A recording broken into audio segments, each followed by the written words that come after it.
刀っていうのはやっぱり一人一人の匠の技によって出来上がっていくっていうね、この一工程で何年もかかるっていうのがものづくりなんですね、研究。ね、やっぱり自分の仕事ですから、自分で解決しないと人は解決してくれませんからね。だからやっぱり、そこに一つの好きで入った道の面白みがあるのかもしれませんね。苦労はありますけどね。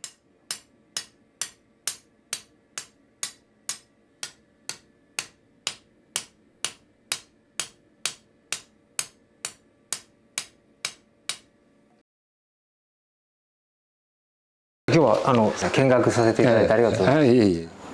ます。改めて刀剣の魅力とか、その所有される方はどこに一番魅力を感じて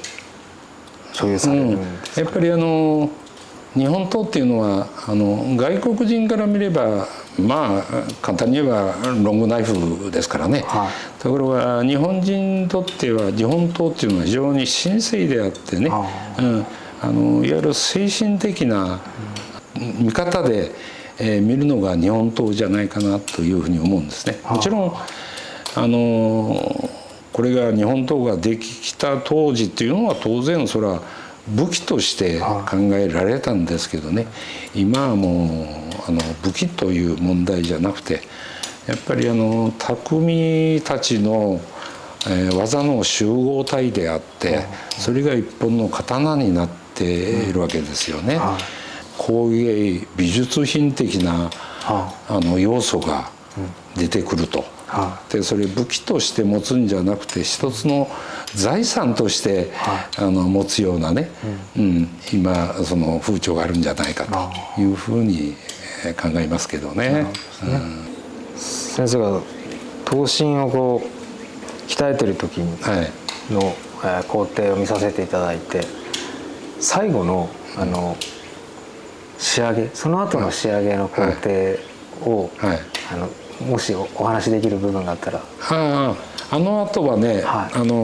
最後に火作りっていうのをやりましたね。あれを大体、表面を大体土で叩きますから、多少の凸凹ができますよね。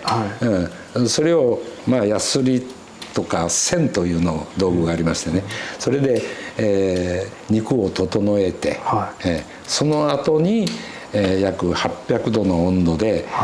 焼きを入れて仕上げていくという工程になっていくんです。あんなにこうなんていうんですか、輝くところまで、それは最後の研ぎ師の方が砥石によって光、なるほど、メッキと違う光り方やりますね。だからこれも一つの伝統工業なんですよね。なるほど。そういうものがあって日本刀っていうのはやっぱり一人一人の匠の技によって出来上がっていくっていうね、完成させていくという品物になってきますよね。一つのことを一生懸命やることによって極めっていうのが出てきますよね。その集合体なんですよね、刀ね。一人一人がやっぱ極めて修行して仕事やってるんですね。だからやっぱ皆さんが一つのことを一生懸命やることによって極めていくということが大事なのかなと思いますね。伝統を守っていくっていうのは、じゃあかなりの数の技術が重ならないとできないと思うと、非常に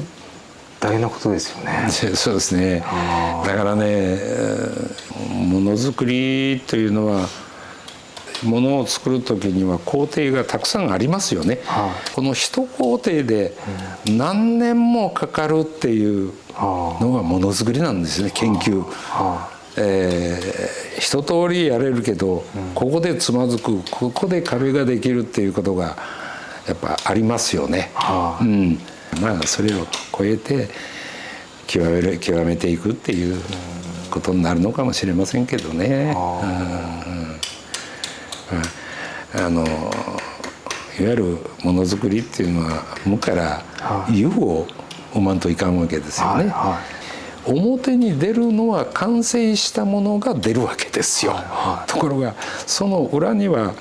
やっぱりものにならないいわゆる不良失敗というものも当然ものづくりの中にはこれあるわけでしょう。だからよく言われますよ。私も、経験45年になりますけど、もうそこまでやると失敗はないでしょって言われるんですよ。いや失敗あるんですよ実際ね。これ何年やってもものづくりにはやっぱありますよね。なるほど。最初に見させていただいた残紙で先生が切られる、でこちらも結構鍛錬されるんですよね、修行されて。もう小さい時からやってます。これで切ることでそのものづくりの方にアウトプットされることって、やっぱ結構多いんですか？まあそうですね。例えば物を切る名人がいるとしますよね。そうやっぱりね、そのものに応じた道具を持ってるんですよ。なるほどね。一つのもので全てやるんじゃなくて、工房筆も選ばず言うけど、筆は選ぶんですよ。なるほどなるほど。経験体験によって、このものを切るためにはどういう刃がいいのか、どういう刃筋がいいのか、どういう間合いなのかっていうものが当然分かってきますね。そうするとやっぱ刀作りにもどういう間合いでどういう叩き方ね、どういう温度で、そういうものはやっぱ何回も何回もやってますと、それはおのずと分かってくるんじゃないですかね。なんともこれはもう自分でやってみないとね、やっぱり自分の仕事ですから自分で解決しないと人は解決してくれませんからね。だからやっぱり、そこに一つの好きで入った道の面白みがあるのかもしれませんね。苦労はありますけどね。それは誰でも順風満帆で全てやってきたっていう人はほとんどいないんじゃないですかね。何の仕事でも一緒ですよね。そうですよね。簡単に飯を食わしてもらえないっていうことかもしれないから。